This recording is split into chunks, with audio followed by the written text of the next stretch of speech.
pourquoi les esprits les plus brillants du siècle des Lumières, proclamant la suprématie de la raison, se drapaient-ils dans des tabliers de cuir et chuchotaient-ils des mots de passe antiques dans les tavernes enfumées de Londres?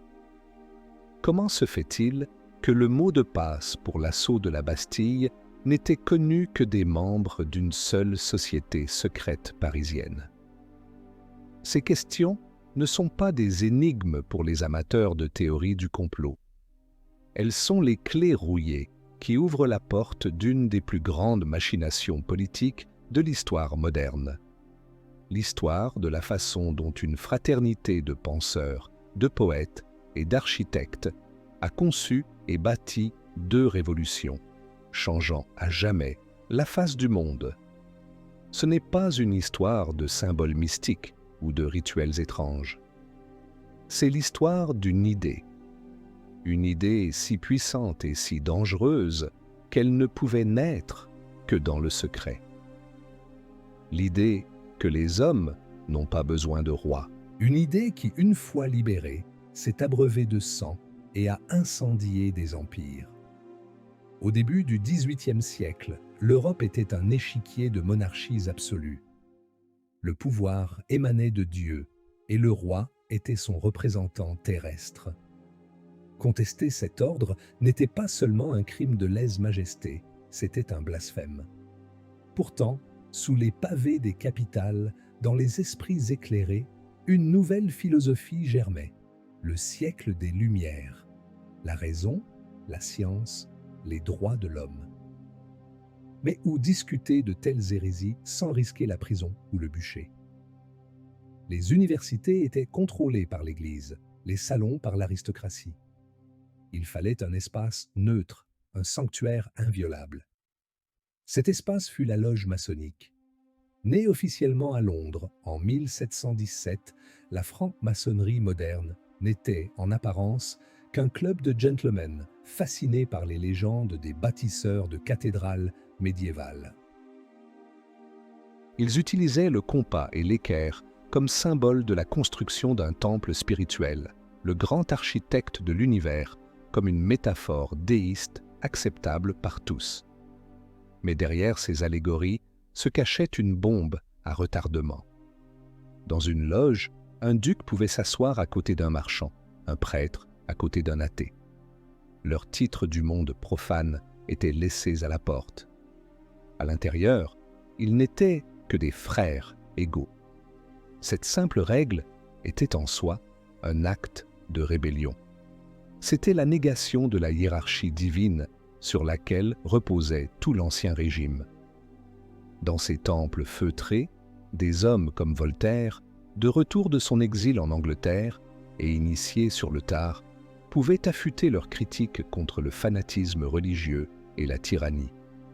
Montesquieu y a probablement esquissé sa théorie de la séparation des pouvoirs, une idée qui dynamitait le concept même de monarchie absolue. Les loges devinrent des laboratoires d'idées politiques. On y lisait en secret les textes de John Locke. On y débattait de la République romaine.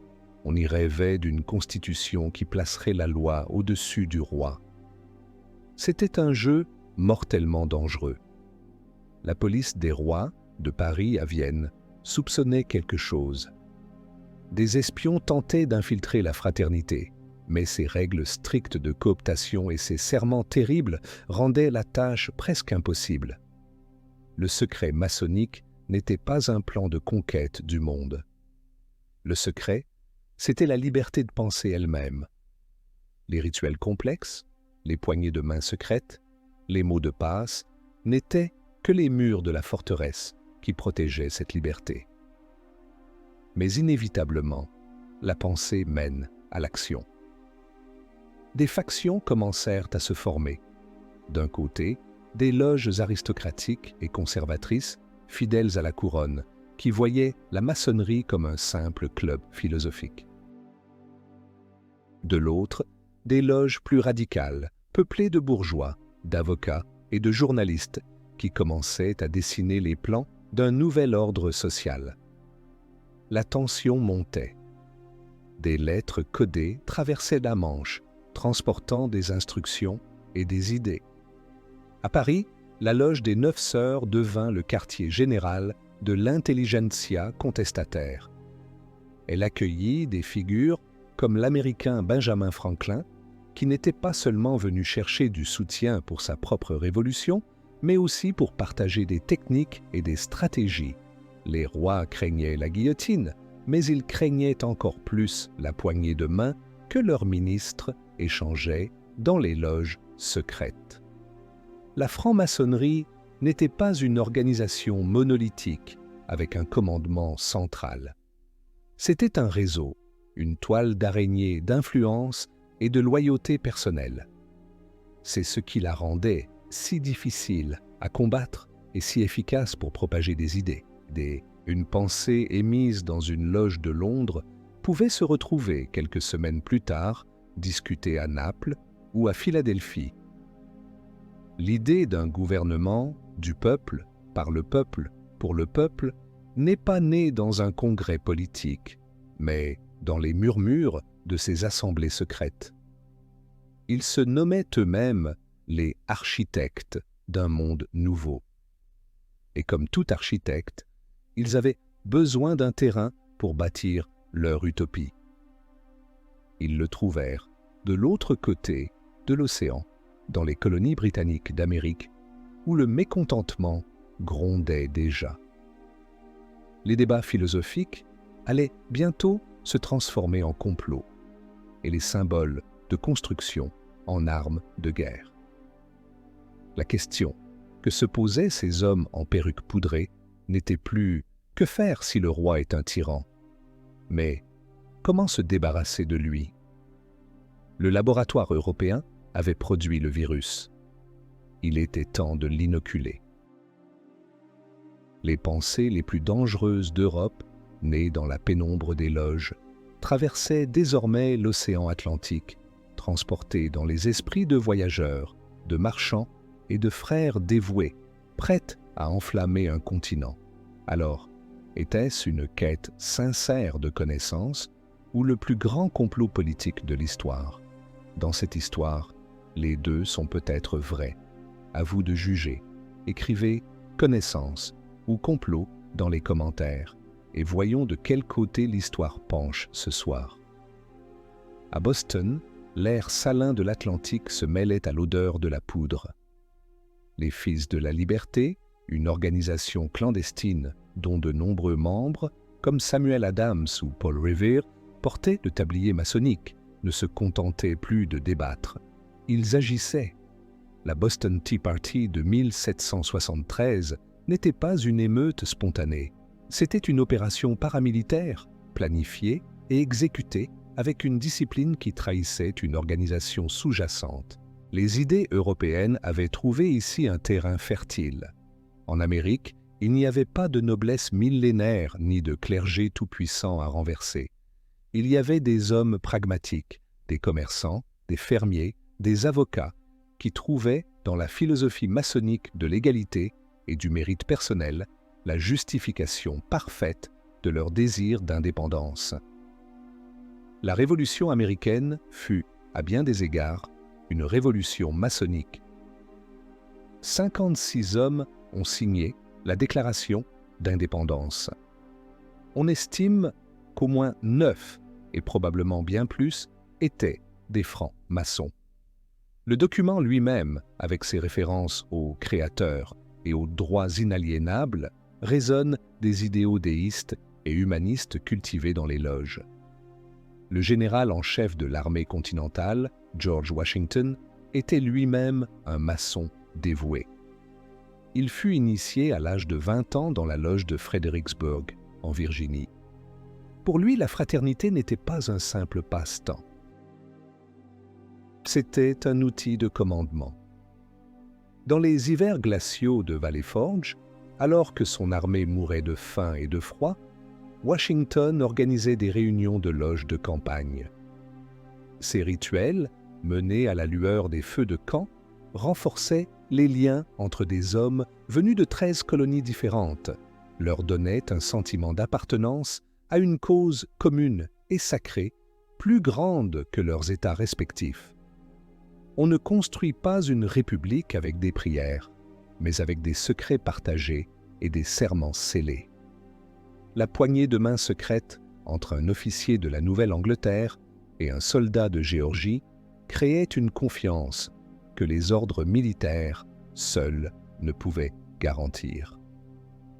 La guerre elle-même était traversée par cette double allégeance. Des généraux britanniques, comme Sir William Howe, étaient aussi des francs-maçons. Des histoires, peut-être légendaires mais persistantes, racontent des officiers épargnés sur le champ de bataille après avoir fait un signe de détresse maçonnique. La fraternité transcendait, parfois, la loyauté nationale. Pendant ce temps, à Paris, un autre frère œuvrait dans un tout autre style. Benjamin Franklin, le scientifique et inventeur de génie, était le parfait ambassadeur de la cause américaine. Mais il était aussi un maître maçon et un manipulateur politique hors pair. Membre vénéré de la Loge des Neuf Sœurs, il utilisa son réseau fraternel pour naviguer dans les arcanes de la cour de France. Il charmait les aristocrates, débattait avec les philosophes et, surtout, négociait en secret avec le ministre des Affaires étrangères, le comte de Vergennes. C'est grâce à ces connexions, à cette confiance établie dans le secret des temples, qu'il obtint les crédits, les armes et finalement l'intervention militaire française qui furent décisifs pour la victoire américaine. Franklin n'a pas seulement convaincu un roi d'aider une république naissante, il a activé un réseau international de sympathisants qui voyaient dans la Révolution américaine la première mise en pratique de leurs propres idéaux. L'expérience américaine était leur projet pilote. Une fois l'indépendance gagnée, l'influence maçonnique ne s'est pas estompée. Elle s'est inscrite dans la pierre et le parchemin de la nouvelle nation. La Constitution des États-Unis d'Amérique, avec son système de poids et contrepoids, sa séparation des pouvoirs, reflète l'idéal d'équilibre et d'harmonie cher aux francs-maçons. La conception même de la nouvelle capitale fédérale, Washington District de Columbia, fut confiée à des frères, dont l'architecte français Pierre-Charles L'Enfant. Le plan de la ville, avec ses avenues rayonnantes et ses monuments clés, est truffé de formes géométriques, triangles, carrés, cercles, qui pour certains évoquent clairement la symbolique maçonnique. L'œil de la Providence qui surplombe la pyramide inachevée sur le grand sceau des États-Unis et donc sur chaque billet d'$1 est un symbole utilisé de longue date dans les loges pour représenter le grand architecte de l'univers. Ce n'était pas un complot pour dominer le monde. C'était la signature des architectes, fièrement apposée sur leur plus grande œuvre. Pourtant, cette utopie américaine portait en elle une contradiction terrible, une hypocrisie fondamentale qui allait hanter la nation pendant des siècles. Beaucoup de ses pères fondateurs, qui proclamaient que tous les hommes sont créés égaux et qui se réunissaient en loge pour célébrer la fraternité, étaient des propriétaires d'esclaves. George Washington lui-même possédait des centaines d'hommes, de femmes et d'enfants. Comment concilier l'idéal de liberté maçonnique avec la réalité brutale de l'esclavage? Cette question hantait les débats de l'époque. Certains maçons, notamment dans le Nord, étaient d'ardents abolitionnistes. D'autres, dans le Sud, défendaient l'institution comme un pilier de leur économie et de leur mode de vie. La fraternité, si puissante pour unir les colons contre les Britanniques, se fissurait déjà sur la question raciale. La Nouvelle République était née avec une faille structurelle, une faiblesse dans ses fondations, que même les meilleurs architectes n'avaient pas su, ou pas voulu, réparer. Le compas avait tracé les plans d'une cité idéale, mais l'équerre de la justice n'était pas droite pour tous. Le succès de la Révolution américaine envoya une onde de choc à travers l'Europe. Il prouvait qu'une nation pouvait exister sans roi, que les idées des Lumières n'étaient pas de simples rêveries de salon. À Paris, les frères qui avaient aidé Franklin et Lafayette regardaient avec admiration et impatience. Leur projet pilote avait réussi. Il était temps de passer à la phase principale, de construire le temple au cœur même de l'ancien monde. La poudrière parisienne n'attendait qu'une étincelle. À Paris, la faim était une conseillère politique plus écoutée que n'importe quel ministre de Louis XVI. Le prix du pain grimpait en flèche et la colère du peuple grondait comme un orage lointain. Mais la colère sans direction n'est qu'une émeute. Pour en faire une révolution, il faut une organisation, une idéologie et une cible.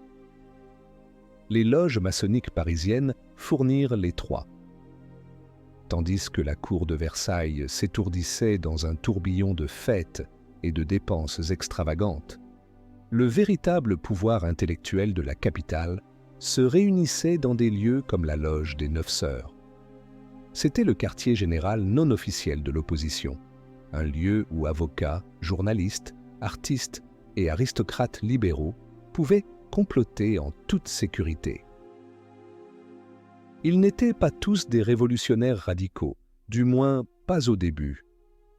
Mais ils partageaient tous la conviction que le royaume de France était sclérosé, injuste et au bord de l'effondrement. Ils étaient les médecins qui, constatant la gangrène, se préparaient à amputer.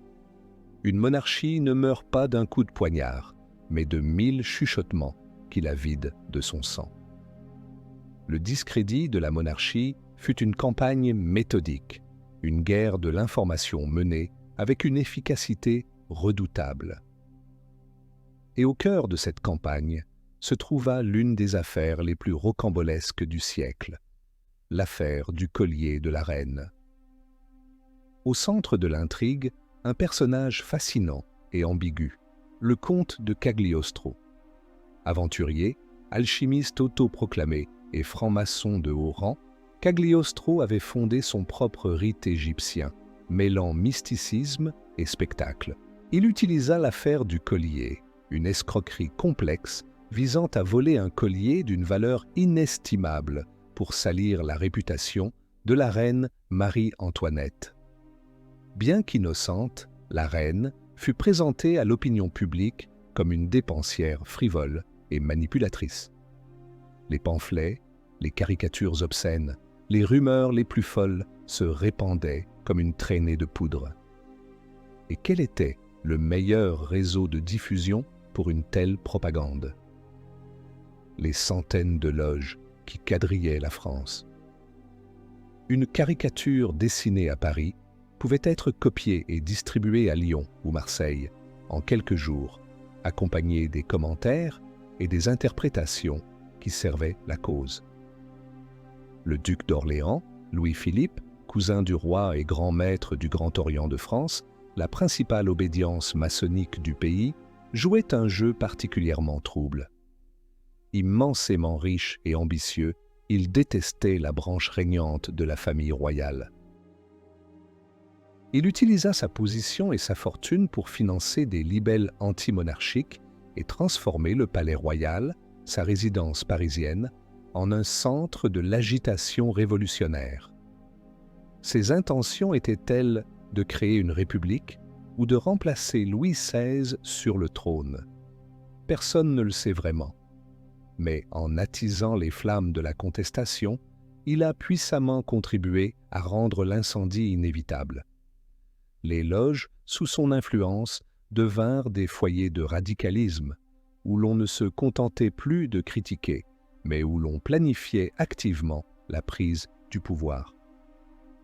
Les mots liberté, égalité, fraternité, le triptyque qui allait devenir la devise de la République, étaient d'abord des termes du vocabulaire maçonnique désignant les idéaux à atteindre au sein du temple. Ils allaient bientôt être proclamés dans la rue, à la pointe des pics. La subversion ne touchait pas seulement l'opinion publique, elle infiltrait les piliers mêmes du régime. De nombreuses loges militaires existaient au sein de l'armée royale. Des officiers, souvent issus de la petite noblesse ou de la bourgeoisie, y étaient initiés. en partageant les mêmes idéaux que les avocats et les intellectuels parisiens, leur loyauté envers le roi s'érodait. Ils commençaient à se voir moins comme les serviteurs d'un monarque que comme les futurs protecteurs de la nation. Le jour où le roi aurait besoin de ses troupes pour réprimer le peuple de Paris, sur qui pourrait-il vraiment compter? Cette question angoissait les conseillers de Louis XVI. Le réseau maçonnique agissait comme un acide, dissolvant silencieusement les liens de fidélité qui maintenaient l'édifice de l'Ancien Régime. Chaque réunion secrète, chaque serment échangé, chaque pamphlet distribué était un coup de pic dans les fondations d'une monarchie vieille de 1000 ans. Le gouvernement tentait de réagir, mais il frappait dans le vide. Comment arrêter une conspiration qui n'a pas de chef unique, pas de quartier général fixe, une conspiration dont les membres sont partout, dans vos ministères, dans votre armée et peut-être même dans votre propre famille? À l'été 1789, Paris était une cocotte minute. La convocation des États généraux, la première depuis plus de 150 ans, avait libéré les espoirs de réforme, mais la résistance du roi et de la noblesse les avait rapidement transformés en frustration et en fureur. Les meneurs révolutionnaires, dont beaucoup se connaissaient et se coordonnaient grâce à leurs liens maçonniques, sentaient que le moment était venu. Il ne suffisait plus de parler. Il fallait un acte symbolique, un coup de tonnerre qui ferait trembler le trône et montrerait au monde que le peuple de Paris était désormais le maître du jeu. Ils choisirent leur cible, une vieille forteresse médiévale qui dominait le faubourg Saint-Antoine, une prison d'État qui, bien que ne contenant que quelques prisonniers, symbolisait l'arbitraire du pouvoir royal. Son nom était la Bastille. La mèche était allumée, l'explosion était imminente, et le plan de l'assaut se dessinait non pas dans un état-major, mais dans les conversations à voix basse des cafés du Palais Royal et des arrière-salles des loges parisiennes. L'heure H approchait. Le matin du 14 juillet 1789, Paris s'est réveillé avec la fièvre. Ce n'était pas la clameur confuse d'une émeute de la faim. C'était autre chose. Un mouvement organisé, presque militaire. Des groupes de citoyens se sont dirigés de manière coordonnée vers les Invalides, l'arsenal de la ville, s'emparant de dizaines de milliers de fusils. Mais il leur manquait l'essentiel, la poudre et les balles. Où les trouver? L'information circula avec une rapidité stupéfiante, comme si elle suivait des canaux préétablis. Tout était stocké à la Bastille. La marche sur la forteresse n'était pas un acte de désespoir, c'était la deuxième étape d'une opération logistique. Comment une foule hétéroclite a-t-elle pu agir avec une telle précision?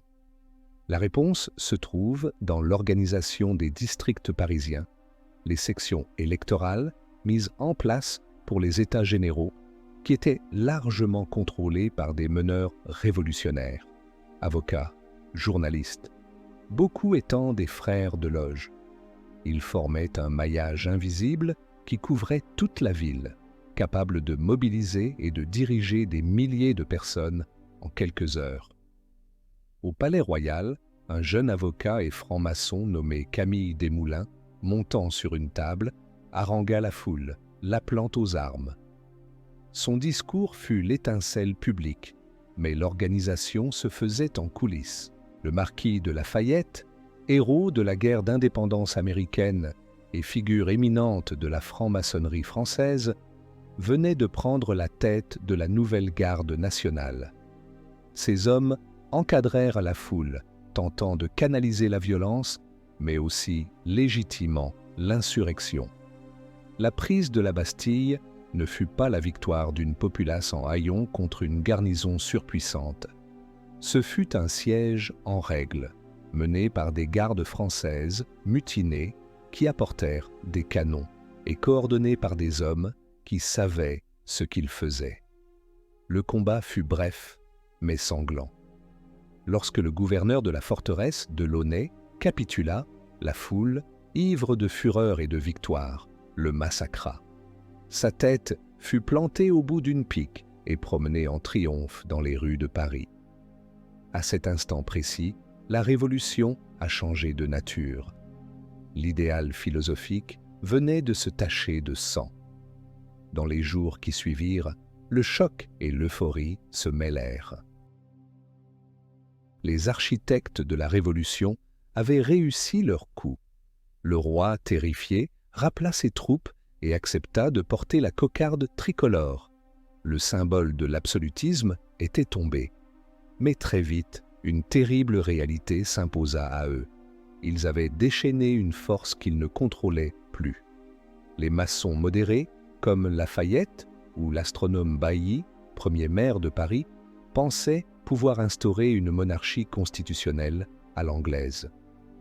Ils furent rapidement débordés par les plus radicaux qui voyaient dans la violence non pas un dérapage regrettable, mais un outil politique nécessaire.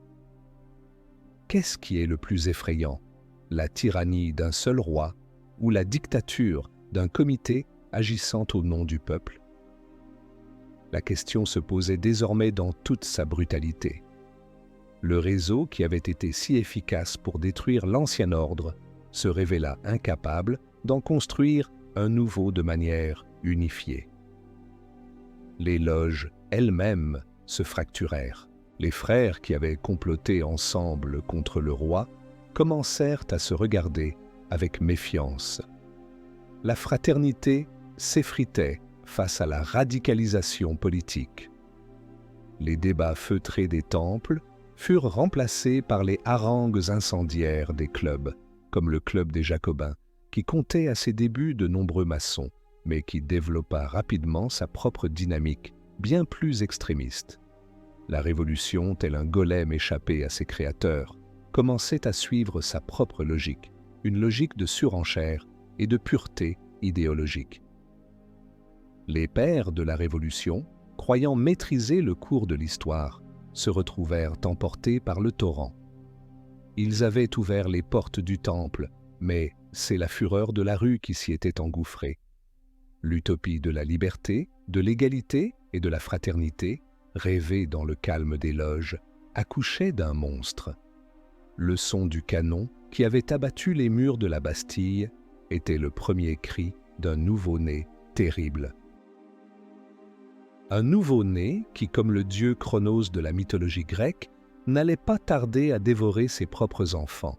La prise de la Bastille, un acte héroïque de libération, ou le début d'une spirale de violence incontrôlable. Ce jour-là, l'histoire a basculé. Donnez-nous votre avis dans les commentaires. Votre choix compte. La lame de la guillotine, dans le ciel gris de Paris, était devenue le seul arbitre des différends politiques.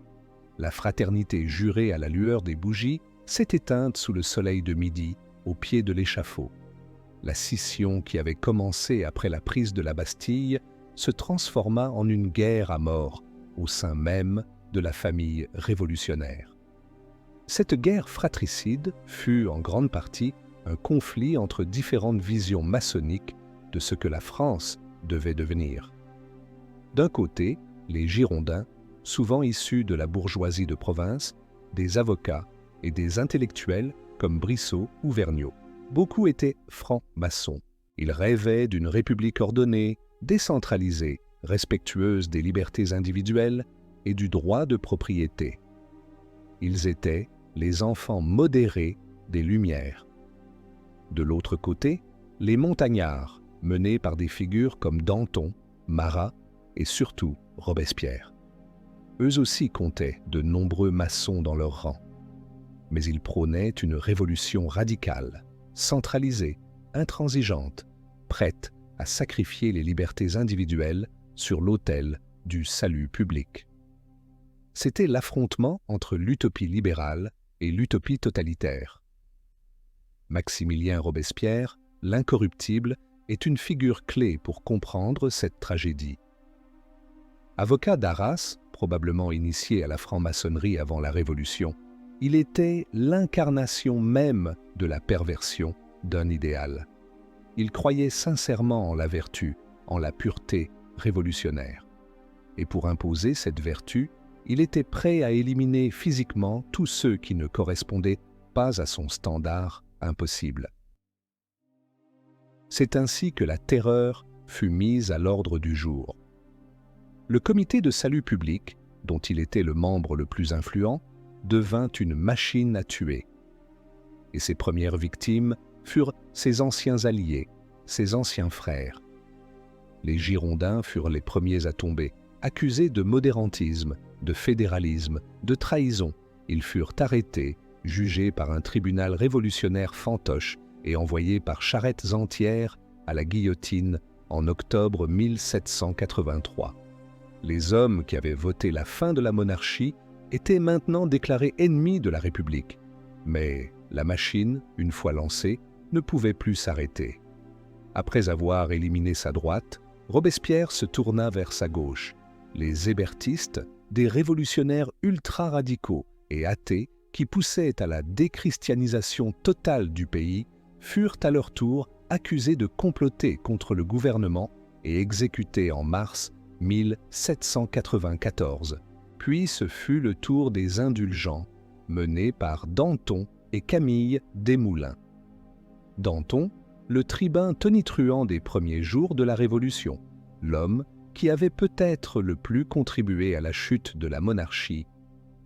Desmoulins, l'agitateur du palais royal, qui avait appelé à la prise de la Bastille. Tous deux étaient des francs-maçons de longue date, des amis personnels de Robespierre. Mais ils avaient commis un crime impardonnable. Ils avaient osé suggérer qu'il était temps d'arrêter la terreur. Ils furent arrêtés, jugés pour corruption et conspiration. Le procès de Danton fut une parodie de justice. Sa voix puissante, qui avait fait trembler un trône, fut étouffée. Sur le chemin de l'échafaud, en avril 1794, il aurait crié « Robespierre, tu me suis !»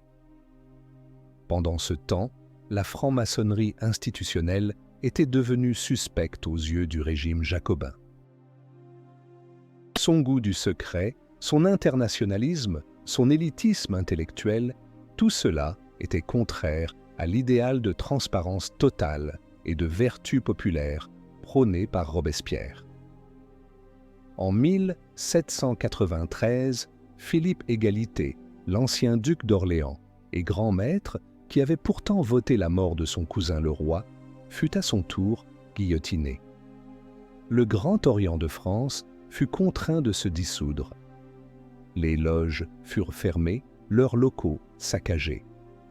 Les archives, les listes de membres, les objets rituels furent brûlés ou cachés à la hâte par des frères terrorisés. Être connu comme franc-maçon n'était plus un signe de progressisme, c'était un motif de suspicion, voire une condamnation à mort. La société secrète, qui avait servi de creuset à la Révolution, était maintenant persécutée par la Révolution elle-même. C'était l'ironie la plus tragique de toutes. Les architectes étaient chassés du temple qu'ils avaient construit. Robespierre, dans son délire de pureté, tenta même de remplacer le christianisme et le culte de la raison par sa propre religion d'État.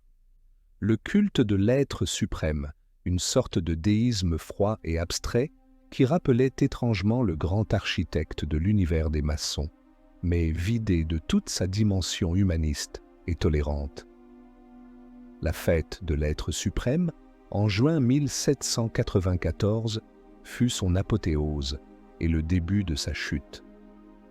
En se présentant comme le grand prêtre de cette nouvelle religion, il inquiéta même ses plus proches alliés. Ils comprirent qu'avec un tel homme, personne n'était à l'abri. La peur, qui avait été son principal instrument de pouvoir, se retourna contre lui. Le 9 Thermidor, le 27 juillet 1794, il fut mis en accusation par la Convention. Le lendemain, Maximilien Robespierre, sans procès, connut le même sort que ceux qui l'avaient envoyé à la mort. Sa tête tomba, mettant fin à la Grande Terreur. La Révolution avait fini de dévorer ses enfants les plus célèbres. Le chaos était total. La France était exsangue, ruinée, déchirée par la guerre civile et la guerre extérieure. Le rêve d'une république vertueuse s'était achevé en cauchemar. Le pays attendait un sauveur ou un maître. Un jeune général corse, lui aussi initié au secret de la fraternité, attendait son heure. Sur les ruines fumantes de la terreur, la France cherchait désespérément l'ordre. Le Directoire, le régime qui succéda aux Jacobins, était faible, corrompu et incapable de mettre fin au chaos. Dans ce vide de pouvoir, un nom commença à résonner de plus en plus fort. Bonaparte. Napoléon Bonaparte n'était pas un idéaliste. C'était un pragmatique de génie, un homme pour qui les idées n'avaient de valeur que si elles servaient le pouvoir. Il avait observé avec un œil froid comment les idéologues de la Révolution s'étaient entretués. Il en tira une leçon essentielle. Les hommes ne se gouvernent pas avec des philosophies, mais avec de l'autorité, du prestige et un contrôle strict des instruments d'influence. La franc-maçonnerie, qui sortait exsangue de la persécution jacobine, était l'un de ces instruments. Napoléon, probablement initié lors de la campagne d'Égypte, comprit immédiatement le potentiel de ce réseau secret. Au lieu de le combattre, il décida de le domestiquer. Il allait transformer le laboratoire de la Révolution en un service de l'Empire. Dès son arrivée au pouvoir par le coup d'État du 18 Brumaire, en 1799, Bonaparte entreprit de réorganiser la maçonnerie française. Il favorisa la fusion des deux grandes obédiences rivales, le Grand Orient et la Grande Loge, plaçant à leur tête des hommes de confiance. Son propre frère, Joseph Bonaparte, devint grand maître. Ses plus grands maréchaux, comme Masséna, Murat, Ney, Kellermann, furent placés aux postes clés de l'ordre. Les loges, autrefois lieux de débats subversifs, devinrent des antichambres du pouvoir impérial. On y célébrait les victoires de la grande armée, on y louait le génie de l'empereur, on y recrutait les futurs cadres de l'administration. La maçonnerie devint une sorte de légion d'honneur officieuse, un outil de cohésion et de surveillance de l'élite civile et militaire. Le compas qui dessinait les plans d'un monde nouveau servait maintenant à mesurer les frontières d'un empire. L'utilisation la plus cynique et la plus efficace que Napoléon fit de la maçonnerie fut sur la scène européenne. Partout où ses armées avançaient, des loges militaires s'implantaient. En Italie, en Allemagne, en Espagne, les officiers français créaient de nouvelles loges ou réactivaient les anciennes, y attirant les élites locales. Ces loges devenaient de puissants relais de l'influence française. Elles servaient de centres de propagande, diffusant les idéaux, désormais contrôlés, de la Révolution pour saper la légitimité des vieilles monarchies. Elles fonctionnaient aussi comme des réseaux de renseignement, informant Paris des courants d'opinion, des complots potentiels, des hommes sur qui l'on pouvait compter. Lors de la préparation de la bataille d'Austerlitz en 1805, des négociations secrètes eurent lieu. Les émissaires de Napoléon utilisèrent-ils leurs affiliations maçonniques pour sonder les intentions des commandants autrichiens et russes, dont certains étaient eux-mêmes des frères? C'est une question qui reste ouverte, mais qui illustre parfaitement comment la fraternité internationale pouvait être instrumentalisée au service d'une ambition nationale. Cette domestication de la maçonnerie ne se fit pas sans résistance. Des maçons sincèrement républicains, qui avaient survécu à la terreur, voyaient avec horreur leur idéal de liberté confisqué par un despote. Des complots contre Napoléon, comme la conspiration du général Mallet, furent fomentés par d'anciens frères, qui refusaient de troquer la République contre l'Empire. Mais ces tentatives furent noyées dans le sang. La machine policière de Fouché, un autre personnage trouble passé par de nombreuses sociétés secrètes, était impitoyable. La grande majorité des maçons, par conviction, par opportunisme ou par peur, se rallièrent au nouveau maître de la France. Ils avaient le choix entre la gloire impériale et la clandestinité, voire la mort. La plupart choisirent la gloire. La révolution était terminée. L'ordre régnait, un ordre de fer, imposé par un seul homme. L'épopée napoléonienne marque ainsi une transformation profonde de la nature de la franc-maçonnerie. De force révolutionnaire clandestine, elle était devenue un corps semi-officiel de l'État. Elle avait perdu son âme contestataire pour gagner une respectabilité et une influence sans précédent.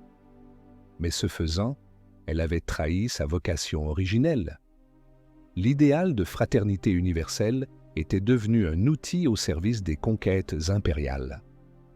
Les loges européennes, qui avaient correspondu en secret avant la Révolution pour rêver d'un monde sans frontières, étaient maintenant enrôlées dans un conflit continental. Des frères français se battaient contre des frères prussiens ou anglais. L'héritage des Lumières était mis au service de la guerre. Lorsque l'Empire s'effondra finalement en 1815, la maçonnerie européenne était profondément divisée et discréditée aux yeux de beaucoup. Le rêve d'une république universelle s'était brisé. L'expérience avait montré que le pouvoir, même lorsqu'il émane d'une révolution faite au nom du peuple, tend inévitablement à corrompre. De l'autre côté de l'Atlantique, la république maçonnique originelle, les États-Unis d'Amérique, observaient ce spectacle avec un mélange de fascination et d'inquiétude. Elle allait bientôt faire l'expérience, à sa manière, du retour de bâton de la culture du secret. Aux États-Unis d'Amérique, au début du XIXe siècle, la franc-maçonnerie était au sommet de son prestige. Elle était l'organisation civique par excellence, le club de l'establishment. Les présidents, de Washington à Andrew Jackson, les juges de la Cour suprême, les gouverneurs, les généraux, presque toute l'élite politique et économique de la jeune nation se retrouvait dans les loges. Le secret qui entourait leur rituel n'était pas perçu comme une menace, mais comme une marque de distinction, un signe d'appartenance au cercle des hommes qui avaient fondé et qui dirigeaient le pays. Cette perception allait changer de façon brutale et spectaculaire. En 1826, dans la petite ville de Batavia, dans l'État de New York, un homme du nom de William Morgan menaça de tout faire basculer. Maçon déçu, se sentant floué par ses frères, il annonça la publication d'un livre qui révélerait tous les secrets de l'ordre, ses rituels, ses mots de passe, ses serments. Pour l'establishment maçonnique local, c'était une trahison intolérable. Ce qui suivit se lit comme un thriller. Morgan fut d'abord harcelé, arrêté pour de fausses dettes. Puis, une nuit de septembre, il fut enlevé par un groupe d'hommes. On le vit pour la dernière fois dans une voiture se dirigeant vers la frontière canadienne, près des chutes du Niagara. Ensuite, plus rien. William Morgan disparut à jamais. 1 an plus tard, un corps fut retrouvé dans la rivière. Bien que son identification fût contestée, l'opinion publique en fut convaincue. C'était Morgan. Il avait été assassiné par les francs-maçons pour l'empêcher de parler. L'affaire Morgan provoqua une explosion d'indignation d'une ampleur sans précédent. Ce qui n'était qu'un crime local devint une affaire nationale. La presse s'empara de l'histoire, la dépeignant comme la preuve d'un vaste complot. Les maçons, affirmait-on, formaient un empire invisible, un État dans l'État, dont les membres se protégeaient les uns les autres, plaçant leur serment à la loge au-dessus des lois de la République. Le secret n'était plus une curiosité, c'était une menace pour la démocratie. Êtes-vous prêt à sacrifier la stabilité pour l'idéal fantomatique de l'égalité universelle? Une vague d'hystérie anti-maçonnique déferla sur le pays. Des pasteurs dénonçaient l'ordre du haut de leur chair comme une secte satanique. Des jurys refusaient de condamner les assassins présumés de Morgan, soit par peur, soit parce qu'ils étaient eux-mêmes maçons. Des temples maçonniques furent incendiés. Les membres de la fraternité furent ostracisés, chassés de leurs emplois, leurs commerces boycottés. Le mouvement prit une tournure politique inattendue avec la création du parti anti-maçonnique, le premier troisième parti de l'histoire des États-Unis. Son seul programme était l'éradication de la franc-maçonnerie de la vie publique. Le parti connut un succès fulgurant, remportant des élections locales et envoyant des représentants au Congrès. Pour la première fois au monde, une théorie du complot était devenue la base d'un mouvement politique majeur. La société secrète qui avait contribué à créer l'État américain se retrouvait maintenant attaquée par cet État. La situation était d'autant plus ironique que le président de l'époque, Andrew Jackson, était lui-même un franc-maçon de haut rang, ancien grand maître du Tennessee. Il se retrouva dans une position impossible, contraint de mener une guerre politique contre une hystérie qui visait ses propres frères. Jackson, un populiste, comprit le danger que représentait ce mouvement pour l'unité nationale. Il le combattit avec acharnement, non pas en défendant la maçonnerie, mais en le dénonçant comme une manipulation des élites de la Nouvelle-Angleterre contre lui. La crise atteignit son paroxysme, puis, aussi vite qu'elle était apparue, elle commença à refluer. Le parti anti-maçonnique, sans autre programme que sa haine d'un ennemi invisible, finit par s'effondrer et fut absorbé par d'autres formations politiques. Mais le mal était fait. La franc-maçonnerie américaine sortit de cette épreuve traumatisée et profondément changée. Le nombre de membres chuta de façon spectaculaire. Des milliers de loges fermèrent leurs portes. Pour survivre, l'ordre entra dans une profonde clandestinité, se faisant discret, presque invisible, pendant près d'une génération. L'affaire Morgan a été un tournant. Elle a marqué la fin de l'âge d'or de la maçonnerie politique aux États-Unis. L'organisation a appris à ses dépens que dans une démocratie, le secret engendre la méfiance et que le pouvoir occulte, même s'il n'est qu'imaginaire, est intolérable pour le peuple. Elle se transforma progressivement en ce qu'elle est largement aujourd'hui. Une organisation caritative et fraternelle axée sur le développement personnel et farouchement apolitique. La leçon fut retenue, mais l'épisode laissa une cicatrice durable dans la psyché américaine. La peur d'un gouvernement secret, d'une cabale invisible tirant les ficelles. Toutes les théories du complot moderne qui hantent la politique américaine sont, d'une certaine manière, les lointaines descendantes de cette première grande panique. Le fantôme de William Morgan n'a jamais vraiment cessé de flotter au-dessus de la République. En Europe, cependant, la fraternité n'avait pas encore dit son dernier mot sur la scène politique. Le feu révolutionnaire, un temps étouffé par Napoléon, couvait sous la cendre des empires restaurés. Il allait bientôt se rallumer, non pas pour détruire des nations, mais pour en forger de nouvelles.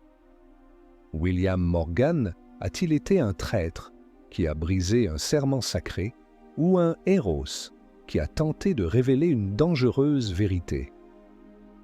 La réponse définit notre rapport au secret et au pouvoir. Faites votre choix dans les commentaires. Au milieu du XIXe siècle, la carte de l'Europe était une mosaïque de grands empires multinationaux, l'Autriche-Hongrie, l'Empire ottoman, l'Empire russe et de territoires morcelés, comme l'Italie et l'Allemagne, qui n'étaient encore que des expressions géographiques. Mais une nouvelle idée puissante balayait le continent, le nationalisme. L'idée que chaque peuple, partageant une langue et une culture, avait le droit de former sa propre nation. Ce mouvement romantique et révolutionnaire trouva dans les réseaux maçonniques un allié naturel. Les loges, avec leur tradition de contestation de l'ordre établi et leur structure clandestine, devinrent les incubateurs des mouvements de libération nationale. Nulle part cela ne fut plus vrai qu'en Italie. La péninsule était divisée en une myriade de royaumes, de duchés et d'États pontificaux, largement sous la domination de l'Autriche. Le rêve d'une Italie unie, le Risorgimento, était considéré comme une folie subversive. C'est dans le secret des loges maçonniques et des sociétés secrètes apparentées, comme les Carbonari, que ce rêve fut entretenu et transformé en projet politique. La figure la plus emblématique de ce combat fut Giuseppe Garibaldi. Aventurier, guérillero et idéaliste passionné, Garibaldi était aussi un franc-maçon fervent, initié en exil en Amérique du Sud. Il voyait dans la maçonnerie l'incarnation de l'idéal de liberté et de fraternité humaine qu'il voulait pour son pays. Devenu grand maître du Grand Orient d'Italie, il utilisa ses connexions maçonniques internationales de manière spectaculaire pour financer son expédition des Mille en Sicile en 1860, une opération militaire audacieuse qui mena à la chute du royaume des deux Siciles et fut une étape décisive de l'unification. Il reçut un soutien financier considérable de la part de loges britanniques et américaines. Des volontaires, des chemises rouges affluèrent de toute l'Europe, souvent recrutés par le biais de ces réseaux fraternels. Pour Garibaldi et ses compagnons, comme Giuseppe Mazzini, le théoricien de la jeune Italie, la maçonnerie n'était pas un club philosophique. C'était l'état-major clandestin d'une guerre de libération nationale. En Allemagne, la situation était très différente, plus complexe et moins romantique. Le rêve d'une Allemagne unie était partagé par beaucoup, mais la voie pour y parvenir était l'objet d'un âpre conflit. Les libéraux et les nationalistes, souvent réunis dans les loges, rêvaient d'une unification démocratique venant du peuple.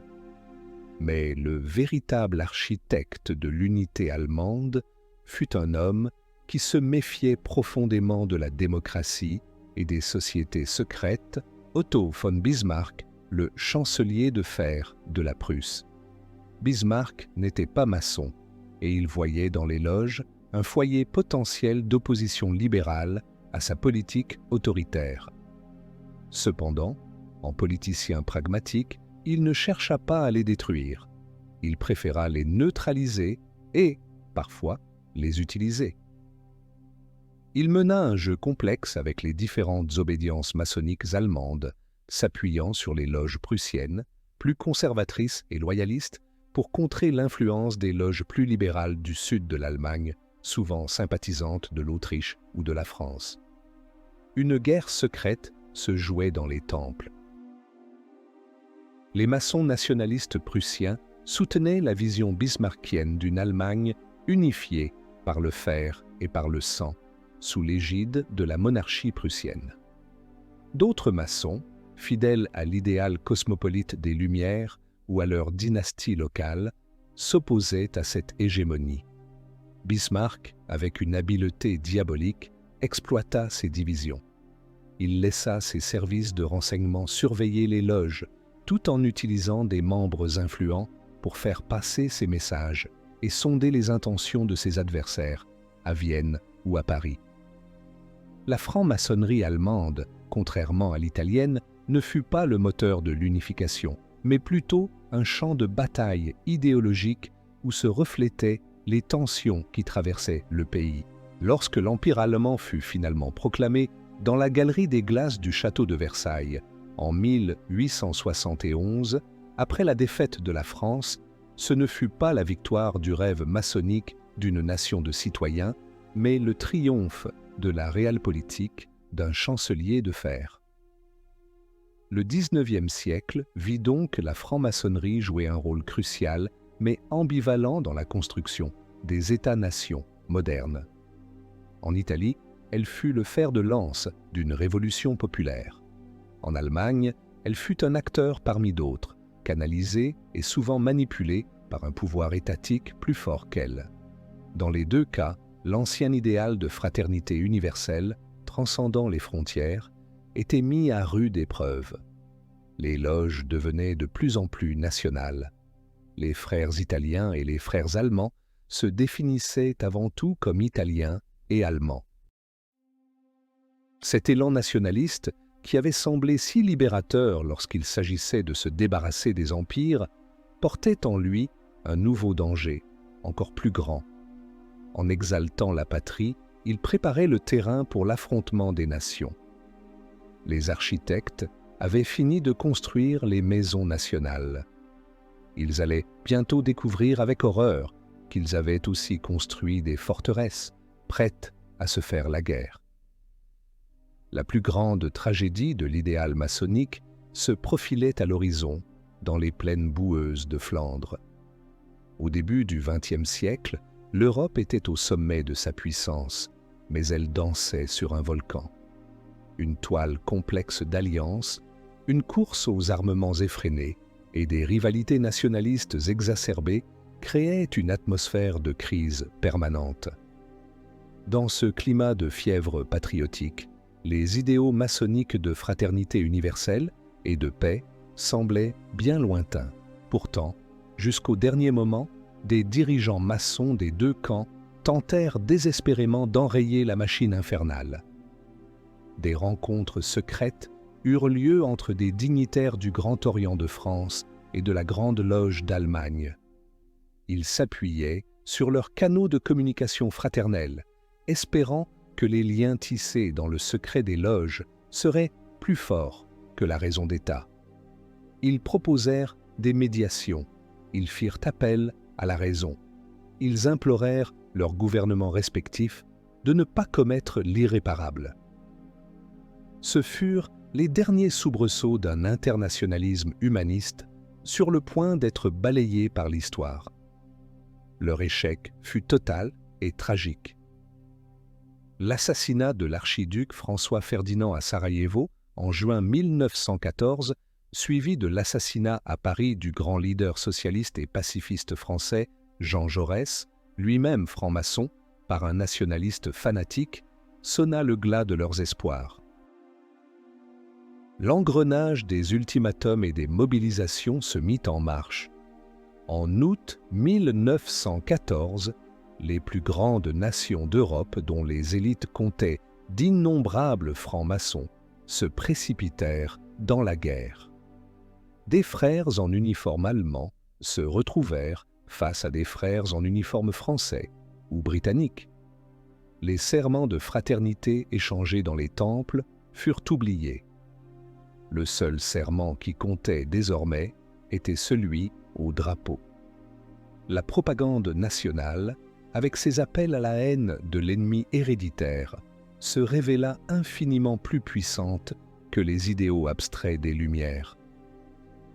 La Première Guerre mondiale fut l'échec le plus cuisant, la négation la plus absolue du projet maçonnique tel qu'il avait été conçu 2 siècles plus tôt. La guerre des tranchées fut un massacre industriel d'une horreur sans précédent. Des millions d'hommes périrent pour la conquête de quelques mètres de terrain boueux. Et dans cet enfer, l'absurdité de la situation devenait parfois palpable. Des loges de campagne, dites loges de front, furent créées des deux côtés. Des officiers et des soldats se réunissaient dans des abris souterrains à quelques centaines de mètres des lignes ennemies pour pratiquer leurs rituels, tentant de retrouver un semblant d'humanité et de fraternité au milieu de la barbarie.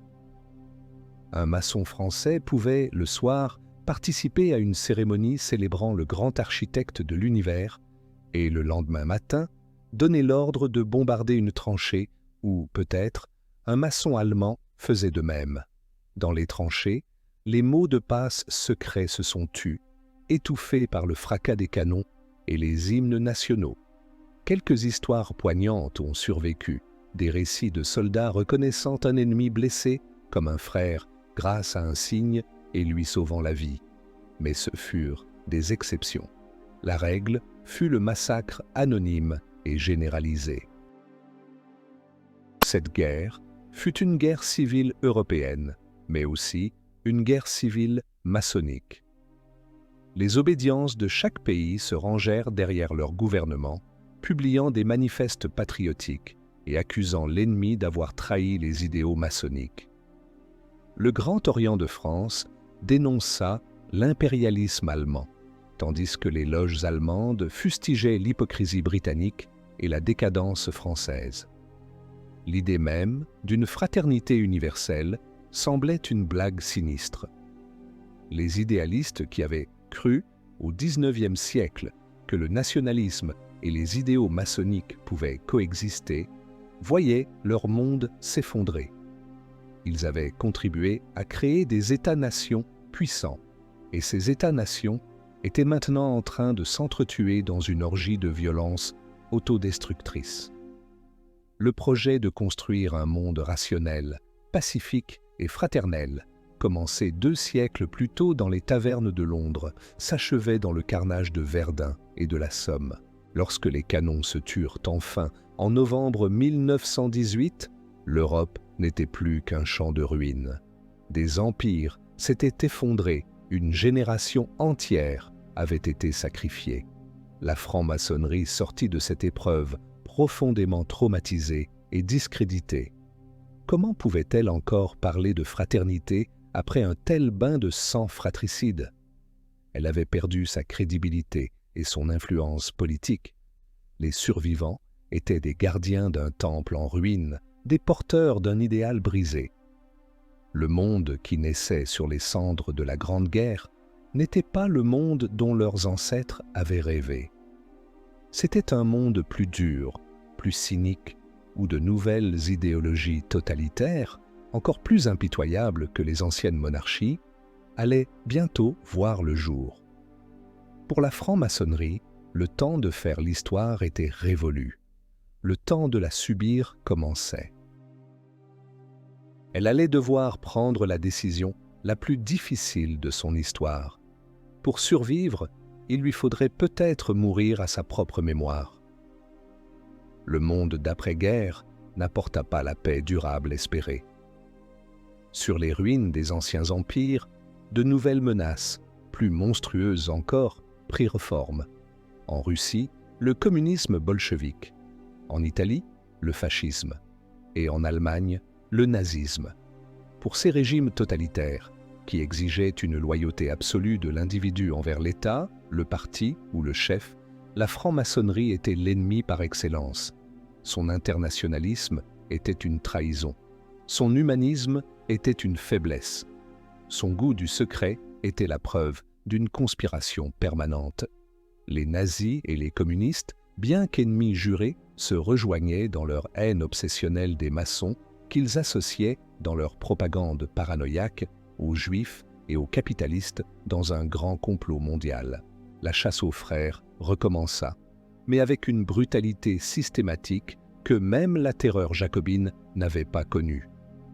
Dès leur arrivée au pouvoir, les nazis en Allemagne et les fascistes en Italie interdirent toutes les loges.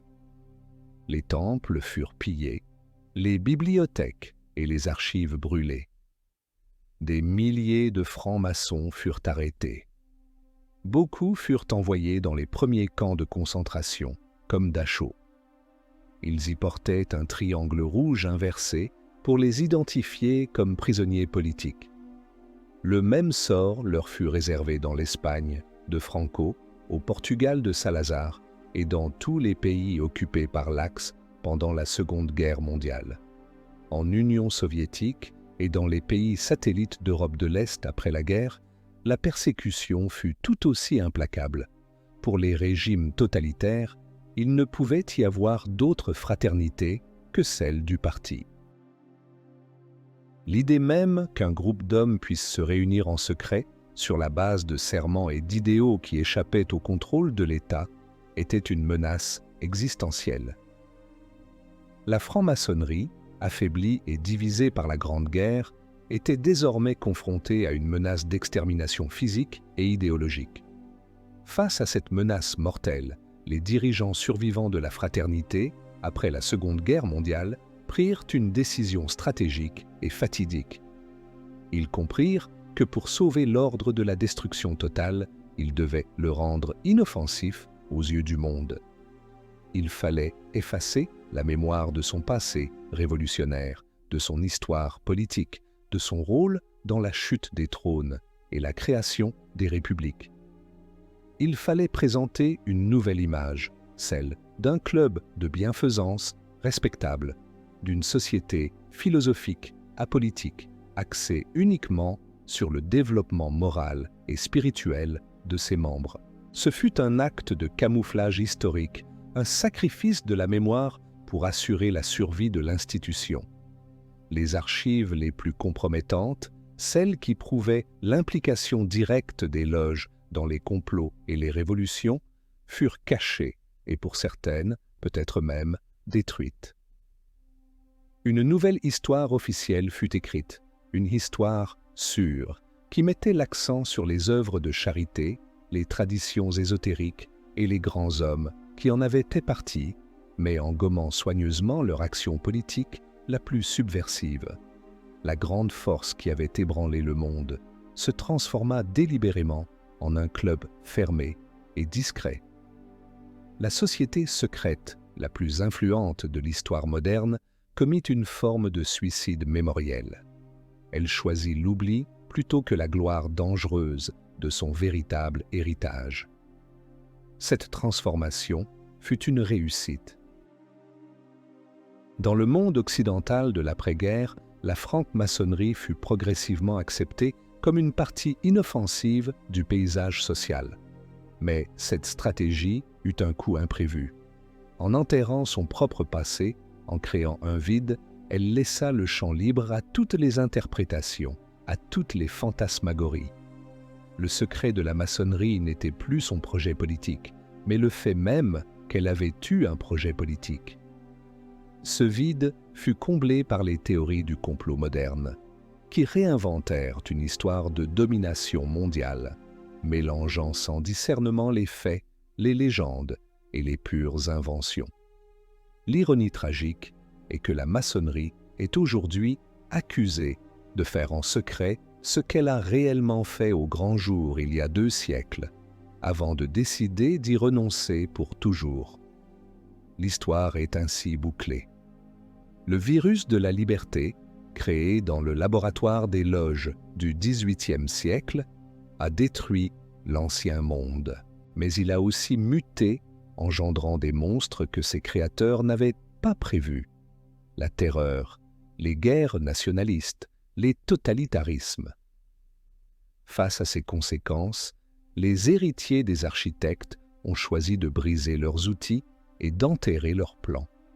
Le plus grand secret des francs-maçons n'est donc pas un rituel caché ou un complot pour gouverner le monde. Leur dernier, leur plus profond secret, c'est la décision consciente d'oublier leur propre histoire, de cacher le fait qu'ils ont un jour changé le monde, de peur que quelqu'un ne soit tenté de recommencer. Ils sont devenus les gardiens des cendres d'un feu qu'ils avaient eux-mêmes allumé. Une connaissance jugée trop dangereuse pour être possédée, même par ses propres gardiens. Les maçons ont enterré leur histoire militante pour survivre, se transformant en un club fermé.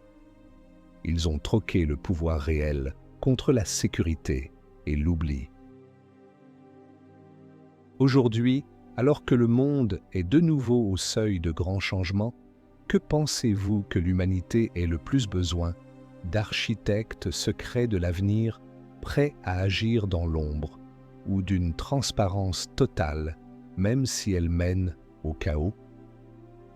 Écrivez votre réponse dans les commentaires, car de ce choix dépend qui écrira le prochain paragraphe de l'histoire.